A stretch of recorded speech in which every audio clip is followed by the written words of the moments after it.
저럴 줄 알았습니다. 예. 성 접촉을 거부해서. 교수님, 이게 저런 말도 안 되는 폭행의 동기가 된다고 보십니까? 글쎄요, 지금 저 사람의 그 나이가 88세라고 하는 그 점에 대해서 우리가 좀 주목을 해볼 필요가 있는데, 글쎄요, 뭐 이제 현대에 있어서의 어떤 그 성적인 그런 그 트렌드를 보게 되면 반드시 뭐 나이가 많다고 성적인 욕구가 적다 이렇게 우리가 단언할 수는 없지만, 예. 적어도 이제 한 88세 정도 되면은 뭐 이제 살 만큼 미수라 그러잖아요. 그야말로 이 그 인생을 갖다가 쭉 이렇게 살아왔던 그런 여러 가지 어떤 경험으로 행동과 사고를 해야 되는 그런 사안인데, 물론 이제 인간의 공격성이라고 하는 것이 성적 불만이 있으면은 표출된다라고 하는 그런 이론들은 있어요. 동물학적이고 또 행동학적 이론인.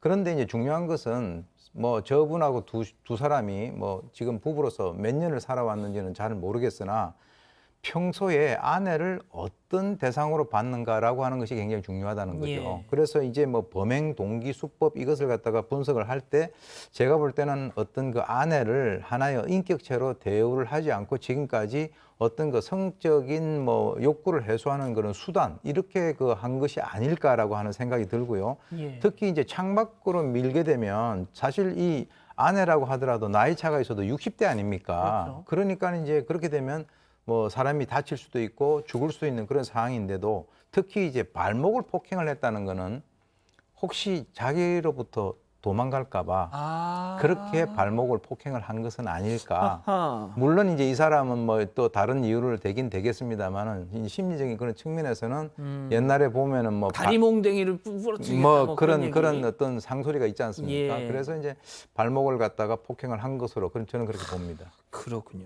자, 박 변호사님, 네. 이 관련 기사에 달린 댓글을 보니까 자, 지금 88세도 이러면 젊었을 때는 오죽했겠냐. 그렇죠. 예전에는 뭐 정말 예전에는 아내는 이 성범죄 대상이 안 되는 그런 뭐 학설이나 이런 게 있지만 지금 확립돼 있습니다. 아내 부인 역시 당연히 성범죄의 대상이 되고요. 이전에도 상당한 많은 아내에 대한 강간죄, 강제추행죄가 수탁에 있었습니다. 하하. 더더군다나 뭐 이번에 지금 같은 경우는 작년 12월 달에 흉기로 상해를 가해가지고 집행유예를 받고 있었고요. 나이가 많아 집행유예겠죠. 그 정도로 상당히 반복된 어떤 행동을 했고 이건 사실 드러난 겁니다. 예. 안 드러난 걸 암수라고 하는데 암수 범죄도 더 많지 않았을까 이렇게 예상이 되는 상황입니다. 아니 근데 지금 백 변호사님 특수상해 혐의가 적용이 됐대요. 네. 특수상해? 특수상해라는 거는 이제 이 몽둥이를 아니, 가지고 아내를 상해를 가했다는 건데 2.8m에서 그렇죠. 지금 그 얘기를 하실 예. 것 같은데 2.8m 높이에서 아내를 아니, 밀면 머리부터 떨어졌다며. 머리부터 떨어지면 사람이 사망할 수도 있다. 그러니까 죄명 자체가 살인미수로 바뀌어야 되는 게 아니냐 이렇게 생각하시는 분들이 있을 텐데 아마 통상적인 평균적인 그 상황을 놓고 보면 여기보다 아마 창틀의 높이가 좀 높았다면 죄명이 변경됐을 수도 있습니다.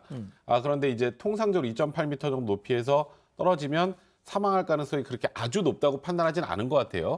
근데 그러다 보니까 죄명은 살인에 대한 고의를 가지고 밀었다라기보다 이제 상해에 대한 고의를 가지고 밀었다고 판단한 것 같고 그리고 상해를 가하는 과정에서 이제 소위 말하는 둔기 같은 걸 들었기 때문에 이거는 사람을 살상할 수 있는 그런 무기가 충분히 될 수 있는 상황이라 죄명을 특수상해로 본 것 같습니다. 자, 그래서 어떤 처벌을 받았습니까? 네, 특수상해죄가 적용이 됐는데요. 이 아내 같은 경우는 신체적으로, 정신적으로 상당한 호소를 하고 있습니다. 그래서 이 처벌을 원하고 있기 때문에 실형인 징역 2년이 선고가 됐는데 뭐 그 이유 중에 하나가 집행유예 기간 중에 있었던 일이기도 하고요. 또 전과가 또 동종의 전과이기 때문에 실형을 지금 선고한 상황입니다. 자, 교수님, 이건 제가 그냥 교수님께 여쭙겠습니다. 자, 반성도 않고 있다 그러고 집행유예 기간 중에 또 이런 짓을 한 거고 죄질도 안 좋다고 지금 나와 있고 또 피해자는 정신적, 신체적 피해를 호소하고 있다고 하고 있고 자, 그런데 2년 지금 가족 여러분들 2년, 20년이 아니고 지금 그러고 계세요. 뭐 고령을 감안해서 한 거겠지만 네, 물론 이제 그렇긴 하지만 이제 저는 개인적으로 우리나라에서 이 형 같은 것들이 특히 이제 뭐 외국에 비하면 상당히 좀 솜방망이다. 그래서 저는 나이 상관없이 저희가 이제 주로 보는 그 외국의 법정 그 이렇게 그 채널이 있어요. 거기 보면 이 전부 다 이거 가산하잖아요. 어떤 행위를 했으니까 11년, 또 거기에서 연속해서 또 11년, 뭐 이런 식으로 하다 보니까 이 법이 상당히 좀 엄하거든요. 근데 우리나라는 뭐 이런 상황인데도 물론 뭐 연령을 고려를 했겠지만 사실은 뭐 이런 그 결정들을 보고 많은 그 국민들이 좀 허탈함을 느끼는 그런 상황들이 계속되고 있다라고 하는 그런 측면에서는 좀 안타깝습니다.